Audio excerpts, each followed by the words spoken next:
शिखर याच्या संदर्भात सध्या जे चर्चा सुरू आहे, याच्यामध्ये मंदिराचे शिखर आपण पाडणार आहोत किंवा आपण त्याच्या डागडुजी करणार आहोत.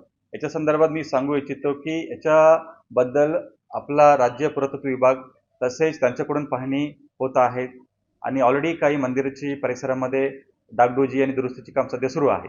आणि या व्यतिरिक्त स्टेट आर्किओलॉजी विभागाकडून पण ASIची टीमला पण आव्हानित करून त्यांच्यातर्फे पाहणी पण करण्यात आलेली आहे. आणि त्याचा अहवाल आता पुरातत्व विभागाकडे सादर झालेली आहे. आणि आम्ही राज्य पुरातत्व विभागाला असं पण विनंती केलेली आहे, की याच्या संदर्भात लवकर एक उच्चस्तरीय बैठक मंत्रालयामध्ये मुंबईमध्ये जर आयोजित जर झाला, त्याच्यामध्ये सर्व संबंधित घटकांना या बैठकीसाठी जर बोलवला, म्हणजे याच्यामध्ये मंदिर संस्थान असेल, पुजारी मंडळ असेल, महंत महाराज असेल, सर्व धाराशिव आणि तुळजापूरचे सन्मान्य लोकप्रतिनिधी असेल, याच्यामध्ये सर्वांची समक्ष चर्चा होऊन याच्यामध्ये एखादा सकारात्मक निर्णय होऊ शकतात.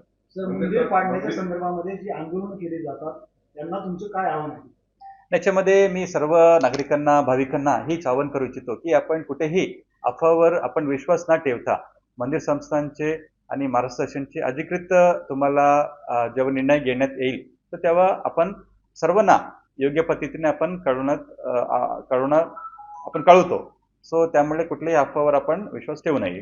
राज्य पुरातत्व विभागाचा अहवाल आल्याची माहिती आहे आणि त्या अहवालामध्ये शिखर उतरण्याबाबतच्या सूचना केल्याचंही कळतं. याबाबतचं काय अजून असा अहवाल माझ्यापर्यंत आमच्यापर्यंत अजून आले नाहीये. असं असतील तर आपण त्यांना रिक्वेस्ट करतो, की लवकर बैठक घेऊन याच्या अहवालची निष्कर्ष आहे सर्वांसमोर मांडणं.